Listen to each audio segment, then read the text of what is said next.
কচুতলিৰ হাফিজ আলী ৰাহুল বড়োহল মুণ্ডন কৰি মন্ত্ৰ উচ্চাৰণৰ মাজেৰে ধৰ্ম সলালে হাফিজে।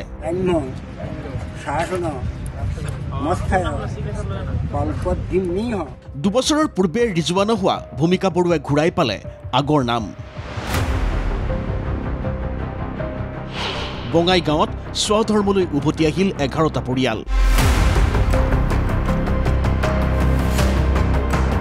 সোণাপুৰ, কচুতলি আৰু বঙাইগাঁৱৰ এই খবৰেৰে আহ্লাদিত হ'ব খোজা একাংশ সংগঠন, একাংশ সচেতন সনাতনী হিন্দুক প্ৰত্যাহ্বান জনাই বকুত অল দ্য খ্ৰীষ্টিয়ান এনজিঅ'জৰ সংবাদমেল। পলাশবাৰীৰ ঘটনাক খ্ৰীষ্টান বিৰোধী ষড়যন্ত্ৰ আখ্যা ACF শাখাৰ। দৃশ্য 3টা, এটা সোণাপুৰ কচুতলিৰ, এটা বঙাইগাঁৱৰ আৰু আনটো বকুৰ। সোণাপুৰ কচুতলিত এয়া হাফিজ আলী। হাফিজৰ মুণ্ডন পৰ্ব চলিছে। চুলি খুৰাই দিগাৰু নদীত স্নান কৰি এয়া হিন্দু ধৰ্ম গ্ৰহণ কৰিছে হাফিজে। কাষত এয়া হাফিজৰ পত্নী ৰিজৱানা। ৰিজৱানা বিবাহৰ আগলৈকে ভূমিকা বড়ো আছিল। হাফিজ ৰিজৱানা দুয়ো বিশ্ব হিন্দু পৰিষদ, বজৰং দল, RSSৰ ডিমৰীয়া প্ৰখণ্ডৰ লগতে স্থানীয় যুৱ নেতা দিব্যজ্যোতি মেধিৰ উদ্যোগত হিন্দু ধৰ্মত দীক্ষিত হ'ল। ৰিজৱানা পুনৰ ভূমিকা বড়ো হ'ল। হাফিজ এতিয়াৰে পৰা ৰাহুল বড়ো হ'ল। পুৰোহিতৰ মন্ত্ৰোচ্চাৰণ, বৈদিক ৰীতি নীতিৰ মাজেৰে হাফিজ আলীৰ পৰা ৰাহুল বড়ো আৰু ৰিজৱানাৰ পৰা ভূমিকা বড়ো হোৱা দুয়োৱে ক'লে, তাতে আমাৰ কালী মন্দিৰ এখন আছে, কালী মন্দিৰৰ দাদাইহঁতে পূজা পাতিছে, তাতে মই আহিলোঁ চাবা। তাৰপিছত দাদাইহঁতে ক'লোঁ এনেকুৱা এনেকুৱা কথা, মই হিন্দু ধৰ্ম ল'ম। মোৰ নাম হাফিজ আলী। আজিৰ পৰা মই ইছলাম ধৰ্ম পৰা মই হিন্দু ধৰ্ম গ্ৰহণ কৰিছোঁ। আজিৰ পৰা ইছলাম ধৰ্ম মই ত্যাগ কৰিছোঁ। আজিৰ পৰা মোৰ নাম আজিৰ পৰা হ'ল ৰাহুল বড়ো। গোটেই হিন্দু আছিলোঁ, হিন্দুৰ পৰা মুছলমানৰ লগত গৈছিলোঁ, মুছলমানৰ পৰা এতিয়া আকৌ হিন্দু হৈছোঁ। নামাজৰ সলনি এতিয়াৰে পৰা হাফিজে হৰিনাম ল'ব। 2 বছৰ ইছলাম ধৰ্মৰ ৰীতি নীতিত চলা ৰিজৱানা ওৰফে ভূমিকাই আকৌ বাথৌ পূজা কৰিব। সোণাপুৰ কচুতলিত ইছলাম এৰি হিন্দু হোৱা হাফিজৰ এই খবৰটোৰ লগতে বঙাইগাঁৱত খ্ৰীষ্টান ধৰ্মলৈ যোৱা 11টা পৰিয়াল পুনৰ ঘূৰি আহিছে স্বধৰ্মলৈ।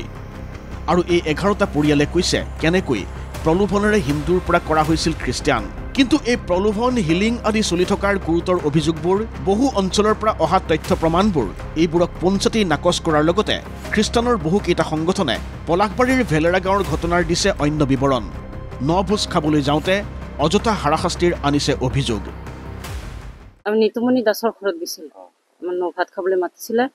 তাৰপিছত চাহ পানী খালোঁ। তাৰপিছত চাহ পানী খোৱাৰ পিছতে জয়ন্ত দাস সেই পৰিয়ালত ক'লে যে আহিছে যিহেতুকে মোৰ পৰিয়ালতে একবাৰ যাই আহক, তেনেকৈ ক'লে। তাৰপিছত আমি গ'লোঁ যে আঞ্জা ভাত হৈছে।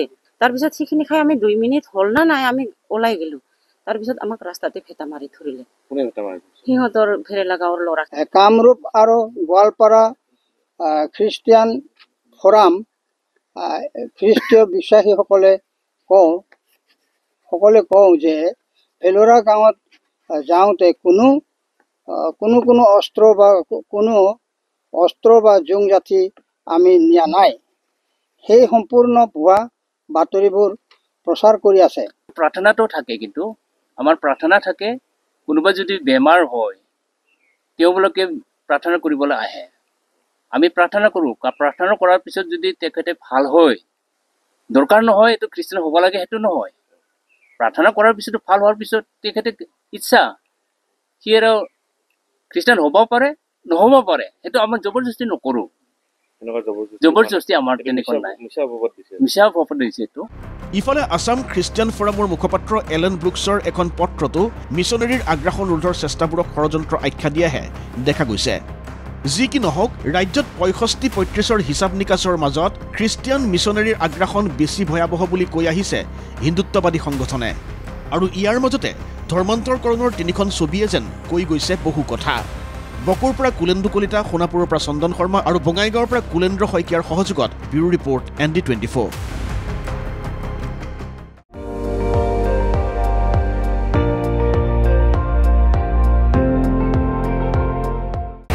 আপুনি চাই আছে ND24, সৰ্বশ্ৰেষ্ঠ নহয়, সৰ্বোত্তমৰ দৌৰ।